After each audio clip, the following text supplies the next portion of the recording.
Okay, so before signing up for the developing infrastructure project and also funding infrastructure project, my expectations were to learn more about project finance itself.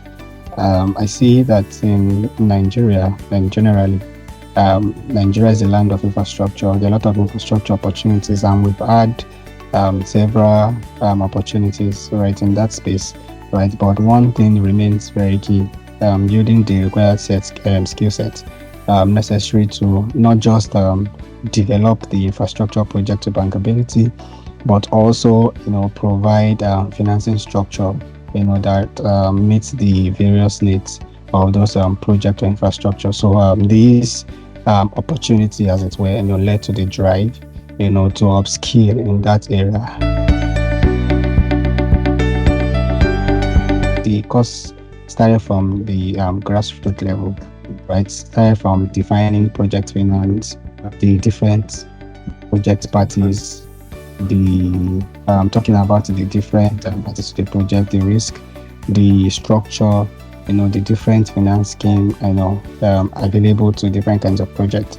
Right. So going through all of that course, which an expectation, and also treating case studies, life case studies, different kind of projects to further explain and bring to life, the course itself really met my expectations and beyond. Also, so since then, I've been more interested, in project finance. I've looked at projects differently, and in my head, when I see a project now, I can talk about the different parties to it, the different financing structures that can be put in place, and also not just that, but the different risk mitigants that can be applied, to different scenarios, as it pertains to different projects. My job requires me to work with different projects in different sectors, right?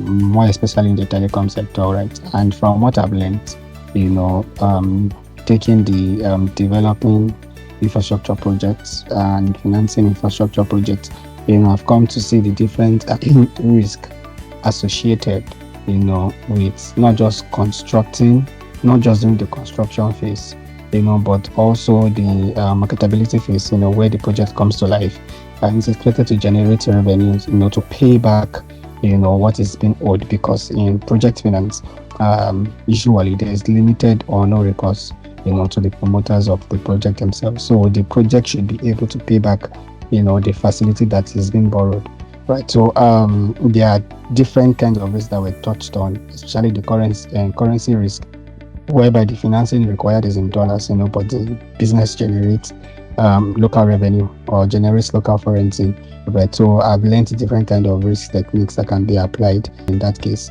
to make sure that the project, even though it's still generating local currency, can still pay back, within the time frame as agreed by the lender, and the promoters of the project. So the different various techniques that have been taught, has been incorporated in my workflow, right? And I've been getting better results, giving better advice to clients, and also giving better comfort to lenders in this case. Even before we finished the course, right? So we've been applying. I've been applying the knowledge because I was currently working on an infrastructure project as at that time, and the reports we created, right? The slides were asked, the assignments were asked.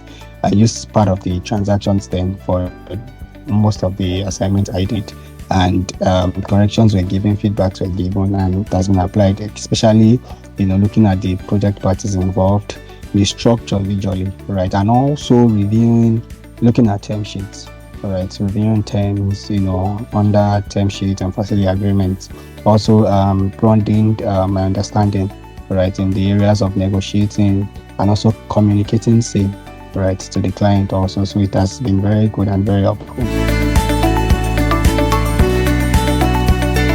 Okay, for someone that wants to attend something like this, I would say one, it would be of best interest, right, to really make out time, right, for the course itself. It's self-paced, but there are facilitators on ground who are ready to help. Their live sessions, and also commitments to reading and doing the assignments and also be very active in the group. So we're subdivided into groups, right? And being active on that group, meeting people, would also give room for networking, right, on that platform. So I think overall, it will be a good one. Just prepare your mind and be committed, to the time allocated for the training, for the live sessions, and also use the opportunity to network also with individuals that you place in the same group with.